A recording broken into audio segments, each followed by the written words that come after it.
नमस्कार। आप सभी को नवरात्रि पर्व की शुभकामनाएँ और हम आशा करते हैं कि सभी का जीवन, सभी का आने वाला समय और भविष्य जो है वो उज्ज्वल रहेगा और नए-नए कीर्तिमान सभी स्थापित करेंगे। तो एक हमारे साथ हमारे भाई साहब हैं जिन्होंने बहुत सारे कीर्तिमान स्थापित किए हैं। उनमें से एक बहुत ही विशिष्ट व्यक्तित्व से इस देश के विशिष्ट नेतृत्व से मिलने का अवसर भी उन्हें मिला है। तो अ, हम अब मिल रहे हैं हमारे भाई साहब श्री अशोक आत्रे जी से। भाई साहब नमस्कार प्रणाम। जी। नमस्कार प्रणाम श्रीमान। नमस्कार और माधव सिंह जी। नवरात्रि की आपको शुभकामनाएं, पूरे परिवार को हमारी तरफ से, पूरे बात पच्चीसी परिवार की तरफ से आपको शुभकामनाएं। सभी राष्ट्र को, राष्ट्रवादियों को और सभी मित्रों को नवरात्रि की शुभकामनाएं। और चलिए, पर्व बहुत ही महान पर्व है, भारतीय परंपरा का अनुष्ठान है, जी। जीवंत अनुष्ठान है, जिसमें न केवल सारा जनमानस एक हो गया है, बल्कि भविष्य के लिए भी विपुल संभावनाओं के दरवाजे खुल गए हैं। तो हाँ, हाँ, हाँ। इस पर्व में सभी को नमस्कार करते हुए आपको नमस्कार और मेरे मित्रों को नमस्कार।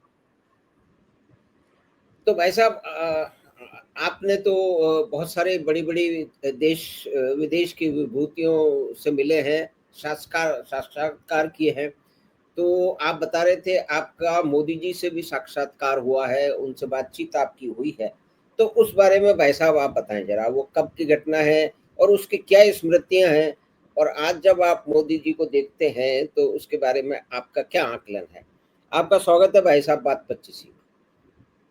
सीधा सवाल, हम सीधा मोदी जी पर ही आ गए। बड़ी अपने आप में ये महत्वपूर्ण बात है। ऐसा लगता है कि मोदी जी पर इसलिए शायद आ गए कि आज ग्लोबली उनकी छवि न केवल एक बड़े नेता के, वैश्विक स्तर के नेता की है, बल्कि भारतीय जनमानस में भी मोदी जी का जो आभा मंडल है और प्रभुत्व है, वो एक हुँ, अपने सकारात्मक तरीके से जनता में व्याप्त है।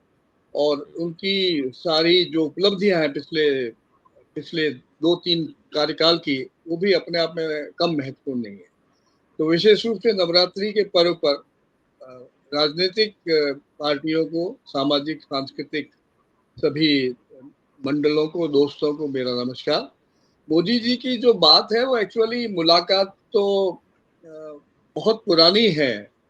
और पुरानी का मतलब ये है कि ये लगभग उस समय की बात है, पुरानी मुलाकात है जब मोदी जी मुख्यमंत्री थे गुजरात के। जी।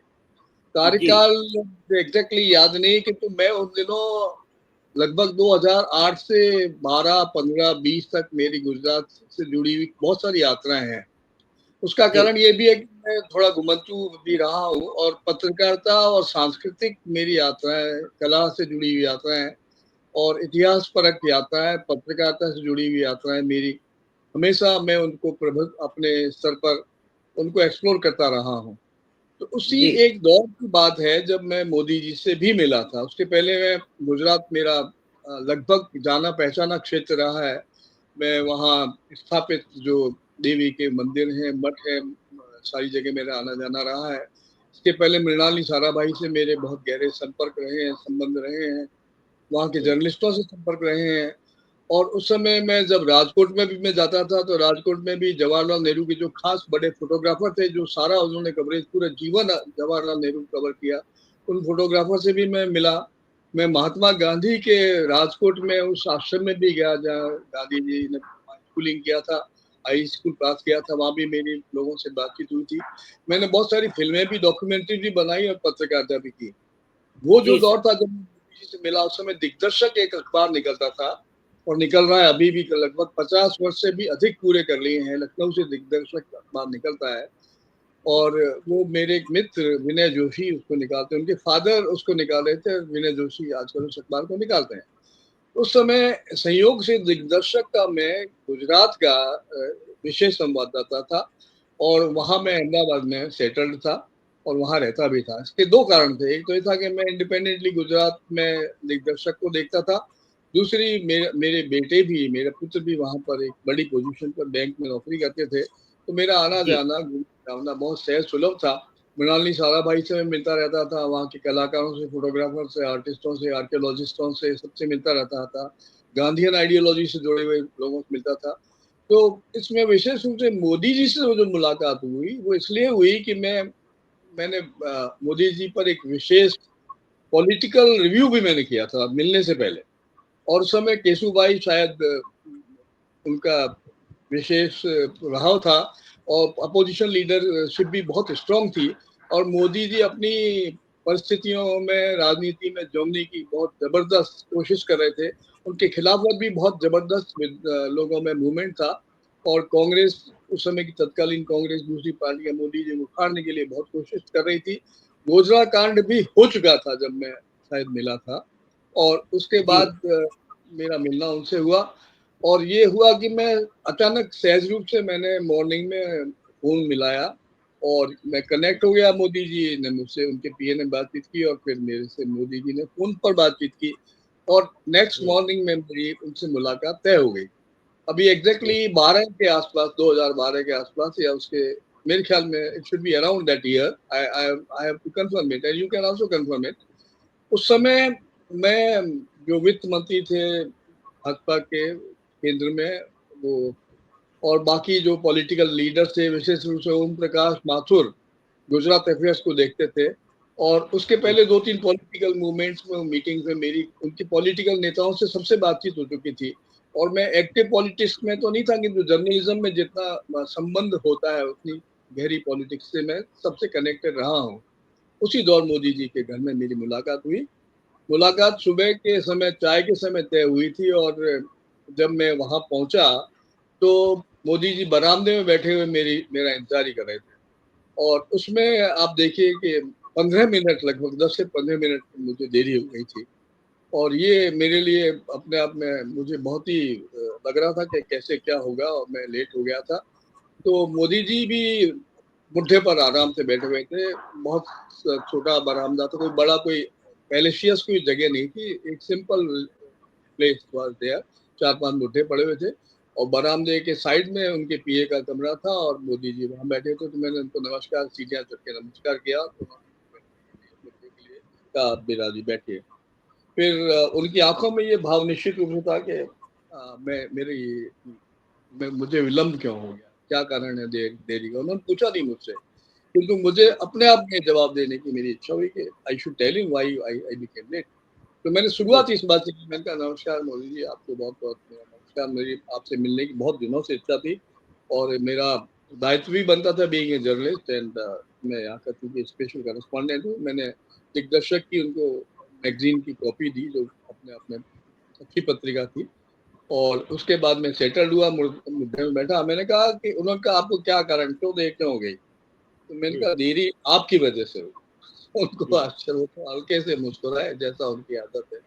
बहुत हल्की सी मुस्कुराहट उनके चेहरे पर आई और हल्का सा तनाव कि मेरी वजह से क्या हुआ, कुछ नहीं। तो मैंने कहा, देखिए, बात यह है कि आपने जगह जगह जो बैरियर्स खड़े कर रखे हैं मिलने के बीच में, आपसे मिलने के लिए जनता आती है और बहुत सहज नहीं है मिलना, क्योंकि जगह जगह बैरियर्स हैं। और उन बैरियर्स को पार करते करते मुझे 15 मिनट 10 मिनट लगे। सारे बैरियर अपने अपने रेजिडेंस के और जनता के बीच में लगा रखे हैं। तो उस वजह से मैंने, तो वो हंसने लगे। उनका कोई बात नहीं। मैंने उनको अपना मैगजीन पकड़ाई और उसके बाद वो मैगजीन थोड़ा इधर उधर पलटने लगे। और पलटते पलटते अचानक उस पेज पर उनकी नजर चली कि जो नेचुरली हर आदमी चाहता है कि इसमें मेरा क्या है। तो मोदी जी का जब पेज खुला तो उसमें सबसे 2 पेज का मेरा एक राइटअप था, जिस राइटअप का शीर्षक था, मोदी का विकल्प मोदी। उस समय की पॉलिटिकल सिचुएशन मोदी जी की थी, अप्रोवर था जबरदस्त, उनके खिलाफ हल्ला गुल्ला हो रहा था, हल्ला बोल आंदोलन चल रहे थे, कांग्रेस सक्रिय थी और उनको हटाने के तमाम प्रकार के प्रकरण का कोर्ट केसेस चल रहे थे। गोधरा कांड हो चुका था, टॉर्चिंग से आग से जल चुकी थी, बहुत सारे लोगों को पकड़ा पकड़ा धकड़ी चल रही थी। और इसमें सारा वो हिंदू में मुसलमान वाला सांप्रदायिक एंगल भी बहुत तेजी से चल रहा था। और उसके दौरान में बहुत सारी चीजें मोदी जी के खिलाफ बन चुकी थी। उस सारे दौर के बाद में जब मेरी बातचीत हुई मोदी जी से, तो ही वॉज वेरी कंफर्टेबल और उन्होंने बड़ी पिन पॉइंटिंग तरीके से सब चीजों का मुझे जवाब दिया। और मैंने उनसे ये भी कहा था कि मैं विजिट भी मैंने की थी गुजरात में, और उसके बाद में वहाँ लोगों से मिला भी था, और उस पर मैं कभी बाद में चर्चा करूंगा। किंतु बाद में मोदी जी के पॉलिटिकल अपराइजिंग को लेकर के मेरी काफी चर्चा हुई, और मैं इस बात से बहुत आश्वस्त हुआ कि उनका कार्यकाल न केवल चुनौतियों से भरा हुआ है, उन्हें बहुत सारी चीजों को इस तरह सामना करना होगा जो उनके ऊपर थोपी गई है, और शायद हो सकता है कि बहुत बड़े स्तर पर उनके खिलाफ में पूरा जन आंदोलन भी तैयार किया जाए, और उसके लिए पूरी तैयारियां चल रही थी। उस सबके बीच बहुत कंफर्टेबल मार्जिन लेते हुए मोदी जी ने मुझे पॉलिटिकल सिनेरियो पर चर्चा की, और वो मीटिंग मेरी बहुत अच्छी मुलाकात हुई।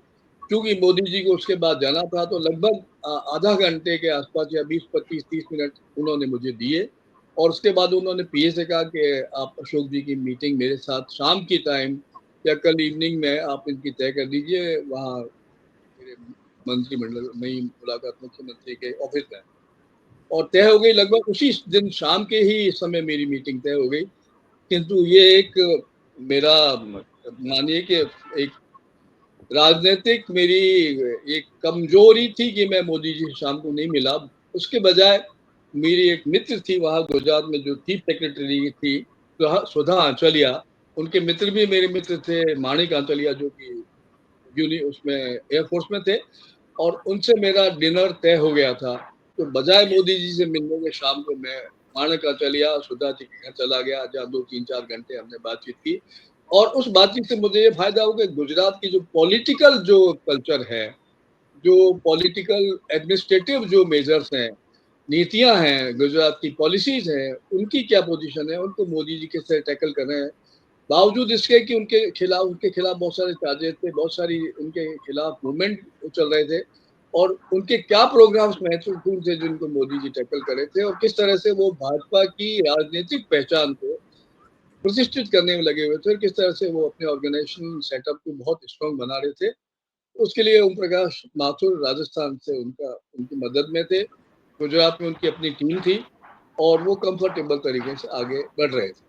तो ये एक मुलाकात, छोटी सी मुलाकात थी, किंतु उसके फायदा ये हुआ मुझे बाद में, या उसका प्रभाव ये हुआ कि मेरे जो संपादक थे विनय जोशी, जो लखनऊ में थे, वो दिल्ली आए। एक उनका इंडिया टुडे का कोई बड़ा प्रोग्राम था, उसमें मोदी जी से विनय जोशी केवल इस वजह से मिल पाए कि उनकी मेरी मुलाकात गुजरात में मोदी जी से हो चुकी थी। तो दिग्दर्शक को भी मोदी जी ने इंडिया एनक्लेव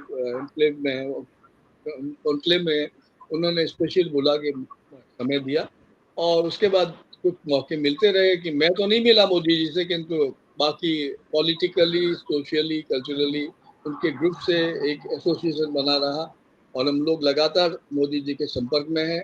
और ये बात भी बिल्कुल स्पष्ट है, साफ है, कि जो एक वैकल्पिक सरकार या वैकल्पिक राजनीतिक जो हमारा एक ढांचा बना है देश का, भारतवर्ष का, उसकी अंतर्राष्ट्रीय पहचान बनी है।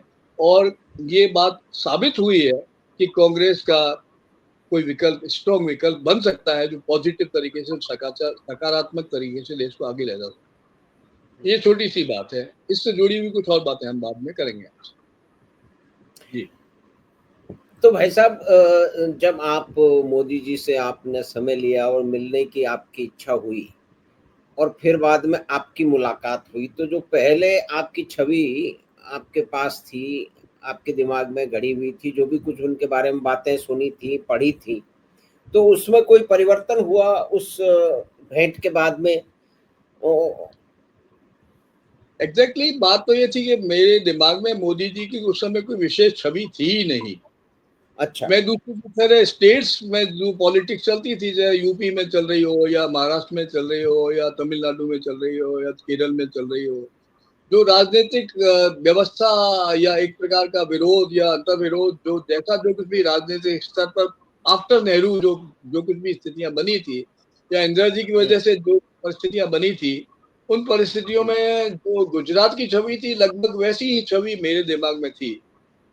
क्योंकि मैं एक्टिव पॉलिटिक्स में नहीं रहा कभी भी, और मैंने पत्रकारिता को भी, मेरा पत्रकारिता ज्यादा रुचियां क्रिएटिविटी में ज्यादा थी, दर्शन में ज्यादा थी, इतिहास में ज्यादा थी, कला में ज्यादा थी, और दूसरी चीजों से ज्यादा थी। तो मैं क्योंकि राजनीतिज्ञों के अलावा दूसरे लोगों से मिलता था, उसका इम्पैक्ट मुझ पर जरूर पड़ता था कि पॉलिटिकल जो गतिविधियां होती थी, वो किसी न किसी रूप से राजनीति को, जो संस्कृति को, समाज को और दूसरे साहित्य को प्रभावित करती है। तो ये जो इंटरेक्शन है राजनीति का दूसरी दूसरी चीजों से या समाज की दूसरी विधाओं से, तो ये एक बहुत बड़ा, आप किसी बड़े नेता से मिलते हो तो उसके बेनिफिट्स आपको मिलते हैं। ये मुझे हमेशा उन बेनिफिट्स का, मुझे right from the time of Mrs Indira Gandhi, मैं मिसेस गांधी से मिला, मैं वीपी सिंह से मिला, मैं और बहुत सारे लोगों से मिला, तो उनका पॉलिटिकल बेनिफिट मुझे मिला है। और उस पॉलिटिकल बेनिफिट से कल्चरल सोशल बेनिफिट्स को एक्सप्लोर करने में मुझे हमेशा मदद मिली। मुझे आज भी लगता है कि मोदी जी से जो मेरी पहली मुलाकात हुई थी उसका मुझे आज भी बेनिफिट मिल रहा है। इसलिए मिल रहा है कि मैं उसकी हेरिटेज को समझ रहा हूँ, राजनीति की हेरिटेज, राजनीति किस तरह करवट लेती है, किस तरह राजनीति अपने रंग बदलती है।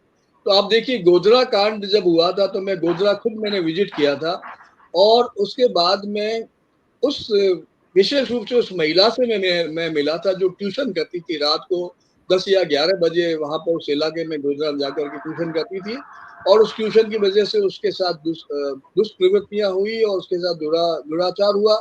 और उसके बाद न केवल पॉलिटिकल पार्टी किंतु पूरा अपराइजिंग मूवमेंट उसके खिलाफ, उस टॉर्च के खिलाफ जो अग्निकांड हुआ या जो ट्रेन को जलाया गया, उसके बाद पूरे का पूरा गुजरात जो है वो वहाँ की ट्राइबल एरिया के लोग सामने आए। सबसे पहले ट्राइबल एरिया के लोगों ने पहल की और उसके खिलाफ गुजरात मूवमेंट चला, और उसके बाद अजीबोगरीब स्थिति बन गई और पॉलिटिकल राइवलरीज, एक दूसरे के खिलाफ आरोप प्रत्यारोप और पॉलिटिकल केसेस चलते रहे। और ये जो राजनीति बाद में जो आज तक चल रही है, ये सांप्रदायिकता को से जुड़ी हुई राजनीति दुर्भाग्यपूर्ण है, और इसको आज भी हम फेस कर रहे हैं। चाहे राजस्थान हो, चाहे गुजरात हो, चाहे उत्तर प्रदेश हो, चाहे केरल हो, चाहे कन्याकुमारी हो, कहीं भी हो। और आज आप देख रहे हैं लेटेस्ट ये जो जेन ज़ी मूवमेंट चल रहा है, ये भी दुर्भाग्य से इन सारी चीजों से जुड़ गया।